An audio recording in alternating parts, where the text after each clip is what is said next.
Marie-Louise est autrice, dramaturge. J'écris des pièces de théâtre, j'écris des romans aussi.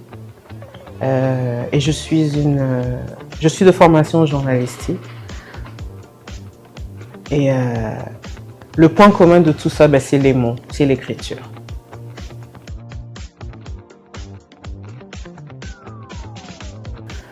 Je suis une autrice qui prône la décolonisation des imaginaires et des attentes. J'écris la vie, j'écris les souvenirs, j'écris les lieux.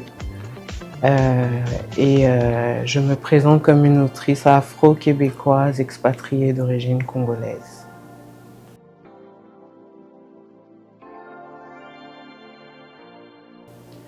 La lecture, parce que j'étais une enfant qui aimait lire et j'avais la mère de l'emploi, la maman de l'emploi, parce que ma maman, c'est ce qu'elle faisait.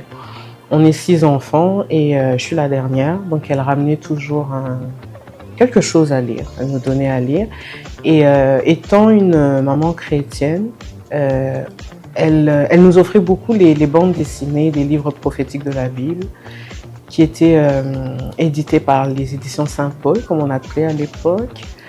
Et donc je me suis tapé tout ça, l'histoire de David, de Joseph, Esther, en bande dessinée. Et j'étais celle qui finissait la première.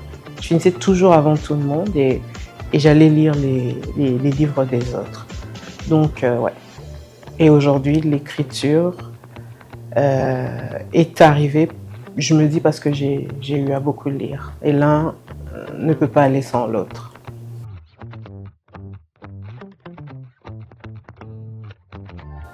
Non, en fait, moi, j'étais une enfant qui était une enfant. Donc, quand j'étais enfant, j'étais pas du tout dans la pression de qu'est-ce que tu veux devenir, qu'est-ce que tu vas faire. Non, j'étais une enfant.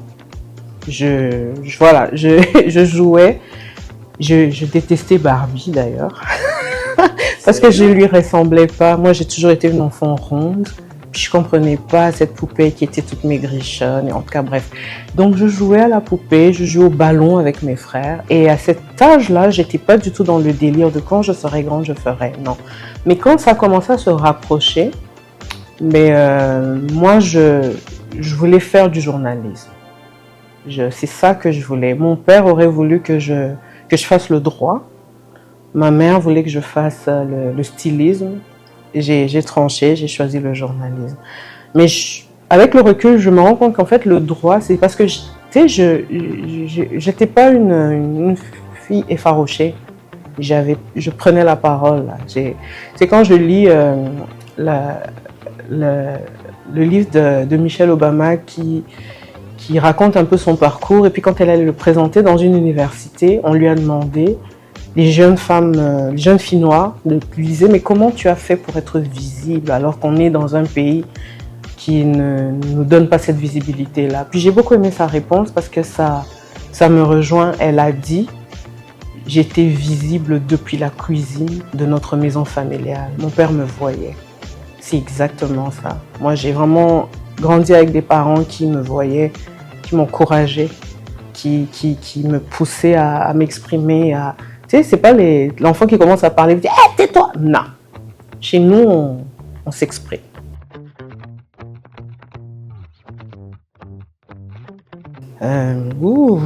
Écoute, là, 2025, on va dire que l'année prochaine, au mois de mars, il y a un texte que j'ai écrit de théâtre, jeune public, qui s'appelle La parole créatrice de Kakumama. Ce texte-là va être joué, programmé déjà à la Maison Théâtre à Montréal. La Maison Théâtre, c'est le théâtre dédié à la jeunesse. Et donc, ce texte-là va être mis en scène par un gars extraordinaire qui s'appelle Maxime Montpérousse, qui va le monter, et le show sera joué à la Maison Théâtre à partir de la 2e semaine du mois de mars. Mais voilà, je ramènerai l'info en détail. Un autre texte que j'ai écrit qui s'appelle Nzinga, qui parle de la reine Zinga, qui est une reine qui a régné à la même période que la reine Elisabeth Ier, mais dont on ne parle pas, justement, pour les raisons qu'on sait. Ben, Zinga, qui a été créée en 2023, va être en tournée cet automne dans les maisons de la culture de Montréal et l'année prochaine à Ottawa et à Toronto. Et Ben Zinga, voilà, c'est porté par Tatiana Zinga-Botao, qui est une comédienne d'origine congolaise. Le projet est parti d'elle, donc je suis contente. Et puis il y a un autre texte que je chéris, que je suis en train de travailler tranquillement en solo.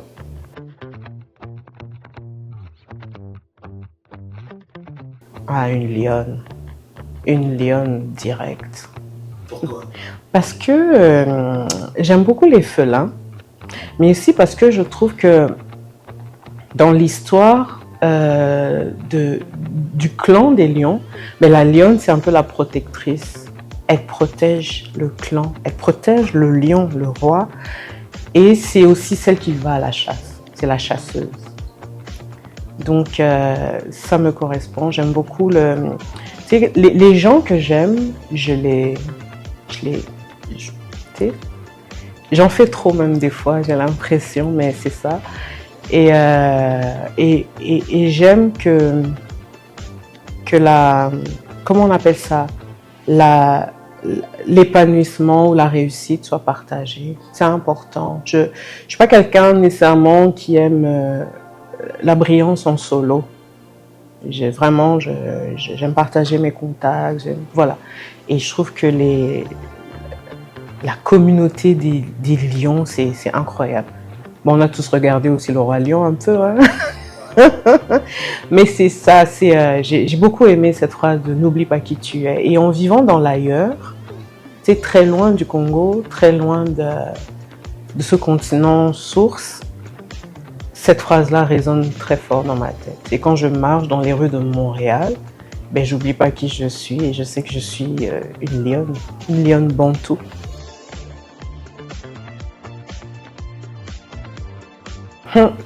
Embarras du choix. Je cogite.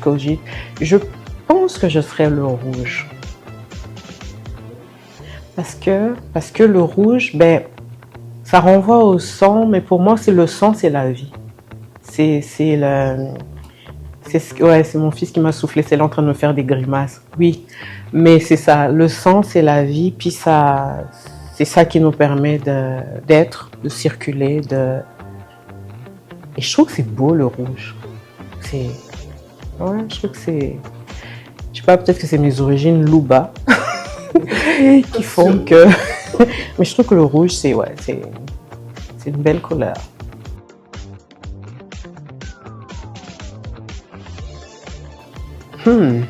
Mais tu vois, ça par exemple, c'est nouveau pour moi. Je vis à Montréal depuis 2010 et on va dire que c'est nouveau pour moi. C'est vraiment nouveau pour moi dans le sens depuis 2010. Et tu sais, je m'en vais tranquillement vers ma cinquantaine et je dirais que j'ai vécu plus de temps au Congo qu'ici et ces questions-là ne se posaient pas. Donc ici, je sais pas comment je sais pas comment jongler avec cette question, ce questionnement-là, parce que aussi je suis quelqu'un qui est, peut-être je parle de la famille, du pays d'où je viens, je suis blindée. Tu vois comment dire? C'est que on m'a donné du fer à manger. Ça fait que, comme j'ai dit aussi, enfant, j'étais pas effarouchée. Donc aujourd'hui, je peux rencontrer, et c'est vrai, on peut pas le cacher, il y a un côté québécois raciste, ou qui n'aime pas l'autre, ou qui a peur de la différence. Mais moi, ça m'arrête pas. C'est quelque chose qui je ne le prends pas en plus parce que c'est fouillant. C'est très fouillant, c'est pas assumé, c'est pas confrontant. Les gens qui sont dans cette posture-là, c'est des gens habités par la peur. Et donc, c'est pas des gens qui te confrontent. C'est des gens qui laissent entendre des choses. Et moi, quand on laisse entendre des choses, je ne prends pas. J'ai besoin que quelqu'un s'assume et s'assume devant moi pour qu'on ait une discussion à ce moment-là. Donc, pour une première réponse, ça sera ça. Après, je comprends un peu le sujet, je ne le nie pas, mais ma posture première, c'est d'abord celle-là.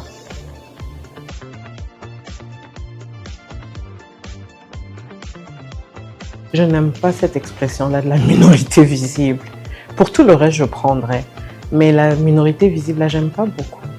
On l'utilise pour les besoins de la cause, quand on veut faire nos demandes de ci, de ça. Mais je pense aussi que même au niveau gouvernemental, surtout les paliers, ils devraient essayer un peu de revisiter ce mot-là, minorité visible. Je trouve ça tellement, je sais pas. Mais pour tout le reste, moi, je ne me formalise pas de ça. Je refuse de rester dans des étiquettes. Je suis une personne, un humain. Je suis ce que je suis, un humain, une femme, tout ça. Donc, les étiquettes, voilà. On enlève juste minorité visible, on peut garder tout le reste.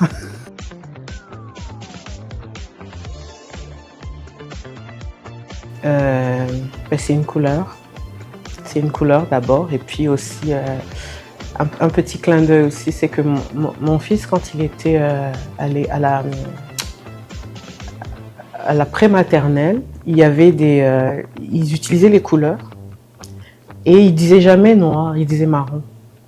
Et donc quand il voulait désigner ses camarades, il disait « Ah, maman, tu sais, mon ami tel, le marron » ou bien « Ah, maman, tu sais, mon ami tel, le beige ». Et je trouvais ça très beau. Et je lui ai même dit « J'aimerais tellement que tu gardes ça longtemps, que tu gardes ça vraiment pour toute ta vie, parce que malheureusement, quand tu grandiras, on va changer ces termes-là. Ça sera noir et blanc qui veut rien dire en fait. » Mais marron et beige, je trouvais ça tellement significatif.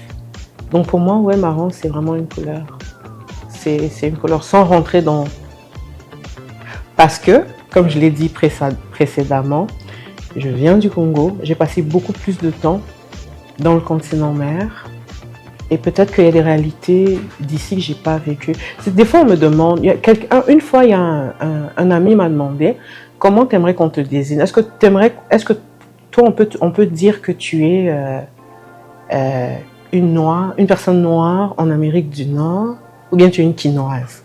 Et je dis définitivement, moi, je suis une quinoise. Parce que c'est ça aussi, c'est que on est chargé, on est porteur de nos histoires, de nos identités. Puis une fois qu'on arrive en Amérique du Nord, c'est comme si ces histoires-là et ces identités-là ne comptent plus. On part à zéro et on doit être nécessairement habité des réalités d'ici. C'est pas un problème, mais on peut pas oublier qui on est. N'oublie pas qui tu es, n'est-ce pas? Le fameux roi lion. On ne peut pas oublier qui on est. Donc pour moi, c'est un mariage de tout ça. De Kinshasa, de mon parcours là-bas, de mon parcours en Afrique, dans les autres pays où j'ai été, en Europe, jusqu'à ici. À ce moment-là, ouais, je peux intégrer cette réalité-là du marronnage. Et d'ailleurs, je trouve je m'identifie en tant qu'autrice. Mon écriture est un peu une écriture de marronnage parce que je dois être à chaque fois inventive et à chaque fois c'est inédit parce que je pratique le marronnage dramaturgique dans le sens où je veux une décolonisation des attentes aussi. Des fois quand on te regarde, on se dit « Ah, elle, c'est sûr, elle va nous raconter une histoire d'un pays, des gens qui sont comme elle. » Mais peut-être que non, peut-être que je viendrai là pour vous parler du Japon. C'est d'ailleurs un de mes pays préférés. Je rêve d'aller au Japon, ne me demandez pas pourquoi. Ça m'attire. Tu sais, ce pays-là qui s'est donné des objectifs et qui a travaillé le mental de sa population. Je trouve que les populations asiatiques sont très fortes dans ça. Ils ont comme une façon de vivre. On nous a toujours présenté le way of life des États-Unis. Mais je trouve qu'en Asie, c'est incroyable. Autant la Chine aujourd'hui, qui, sur le plan économique, se hisse au même niveau que la super première puissance du monde. Donc je trouve que le mental de ces personnes-là, c'est quelque chose et c'est important juste d'aller respirer l'air qu'ils respirent chez eux. Donc c'est ça mon rêve du Japon. Mais je m'en vais ailleurs et ça c'est moi. T'as vu, je t'ai emmené ailleurs. Mais il faut revenir au marronnage. Mais c'est ça, donc le marron, c'est une couleur et une couleur bien belle que je porte aussi fièrement.